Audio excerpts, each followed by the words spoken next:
이제 곧 중학교 친구들이 고등학교에 들어갑니다. 학부모님들도 우리 학생들도 고등학교 들어가기 전 이번 겨울방학에 도대체 어떻게 얼마나 공부해야 고등학교 가서 잘할 수 있을지 정말 궁금하실 텐데요. 제가 현장에서 정말 수많은 학생을 봐왔지만 지금 이 시기에 제대로 대비하지 않으면 고등학교 가서 무너지는 학생들 정말 많이 봤습니다. 고등학교는 실전이기 때문에 실수할 시간이 없습니다. 마킹 하나 잘못해도 내신 등급이 바뀌고 생기부 항목 하나 놓쳐도 대입에 직결됩니다. 이유는 딱 두 가지입니다. 첫째로 시험 공부 방법이 중학교 때와는 완전히 다르고요. 둘째로는 엉덩이 붙이고 공부하는 체력의 차이입니다. 중위권이었던 친구가 상위권으로 치고 올라가는 시기도 바로 지금입니다. 고등학교 입학은 모두가 제로 베이스, 즉 제로 포인트에서 다시 시작한다고 생각하고 달려주셔야 됩니다. 오늘 영상에서는 여러분들이 이번 겨울방학에 명확히 어떤 공부를 해야 할지, 어떤 교재를 써야 할지, 어떤 인강을 들여야 할지 아주 구체적으로 떠먹여 드리겠습니다.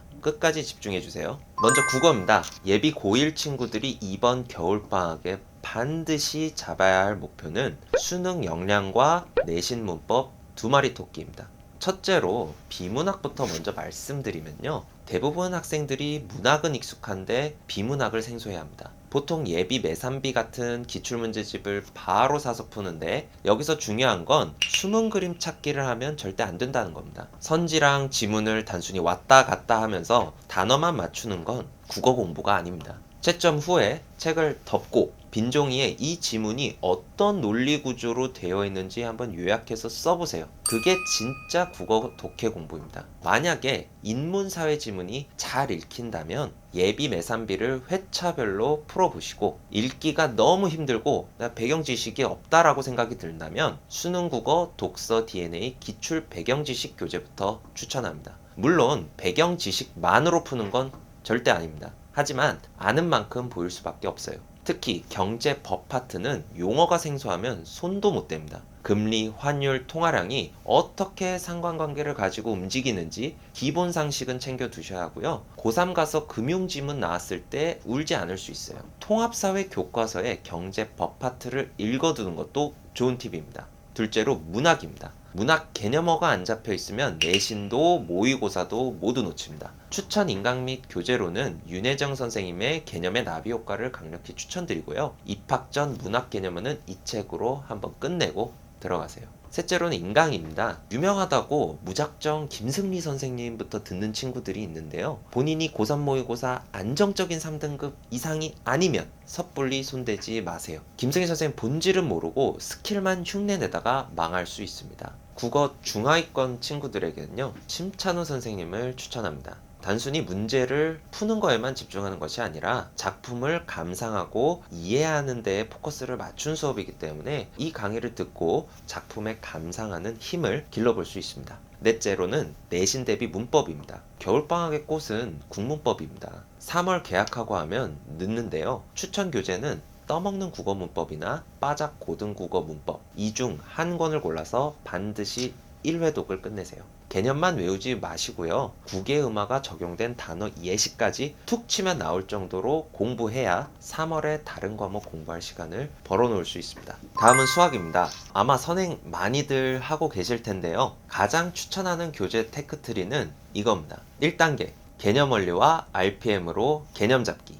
2단계 센으로 유형 완전 정복. 3단계 여유가 되면 기출 문제집으로 넘어가기. 다만 인강을 병행하면 더 좋은 게요. 개념 인강 너무 많아서 부담스러운 친구들은 이미지 선생님 커리큘럼 추천합니다. 다른 선생님들에 비해 강의 수가 적고 교재도 구성이 깔끔해서 개념 한번 다 돌기에는 좋은 인강이에요. 하지만 문제 수가 그렇게 많지 않기 때문에 겨울방학 선행은 이미지 선생님 인강, 개념 원리, RPM, 센 이후 다 풀었으면 모의고사 기출, 내신 기출로 넘어가는 것을 추천드립니다. 하지만 센을 풀었더라도 바로 모의고사 기출 문제나 내신 기출을 풀 수 없는 학생들이 있을 수도 있습니다. 이런 경우에는 일품 혹은 고쟁이 교재로 어려운 문제들을 한번 다뤄보시고 이후에 기출에 들어오시는 것도 좋은 방법이라고 할 수 있습니다.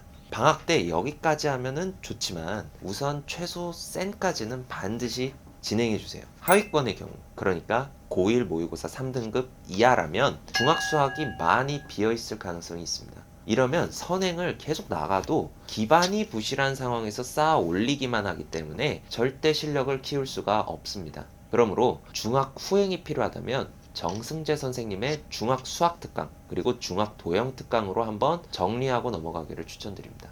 고등학교 가면 킬러 문제가 대부분 도형이랑 섞어서 나오는 경우가 많습니다. 지금 기초를 탄탄히 하고 넘어가지 않으면 나중에 가서 문제가 생길 수밖에 없겠죠. 영어는 딱 잘라서 말씀드립니다. 문법 따로, 독해 따로, 단어 따로 이렇게 공부할 거면 당장 그만두세요. 고등 영어는 무조건 글 읽기 위주로 가야만 합니다. 추천 인강 및 커리큘럼을 정리해드리면요. 중하위권이라면 조정식 선생님의 괜찮아 시리즈, 상위권이나 도약을 원한다면 이명학 선생님의 1, 2를 거쳐서 신텍스로 넘어가는 것을 추천드립니다. 평가원 구문 500문장 정도를 씹어 먹을 정도로 반복하고 복습하세요. 그 문장 안에 있는 단어와 문법을 같이 공부하는 겁니다. 그리고 나서 시뮬 같은 모의고사 기출문제집을 사서 주 1회씩 한번 풀어보세요. 내가 틀린 게 해석이 안 돼서인지 국어적인 논리가 부족해서인지 파악해야만 합니다. 논리가 부족하다면 조정식 선생님의 믿어봐 글편이나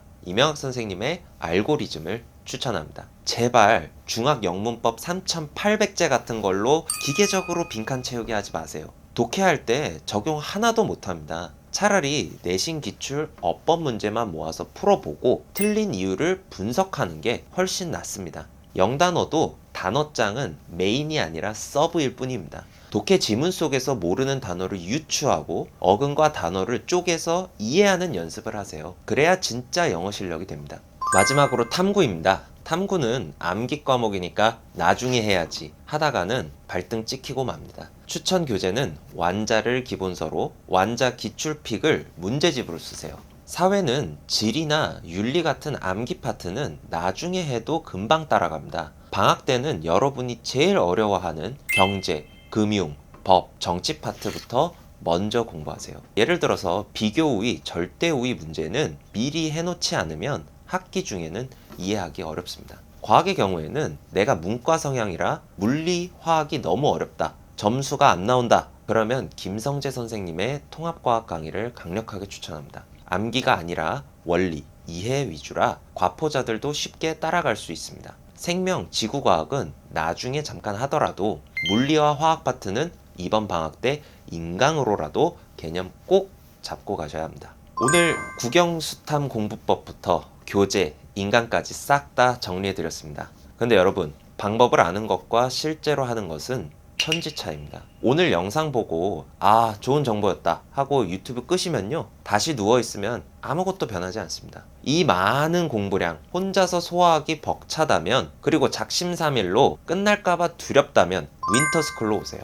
여러분의 현재 상태를 진단하고 오늘 말씀드린 공부법을 여러분 수준에 딱 맞춰서 계획 짜드리고 매일매일 실천했는지 옆에서 매니저가 1대1로 관리해드립니다. 이번 겨울방학 에듀플렉스에서 인생 최고의 공부량을 한번 만들어 봅시다. 고등학교 3년의 운명은 이번 겨울방학에 결정됩니다. 더 늦기 전에 한번 상담 받아보세요. 감사합니다.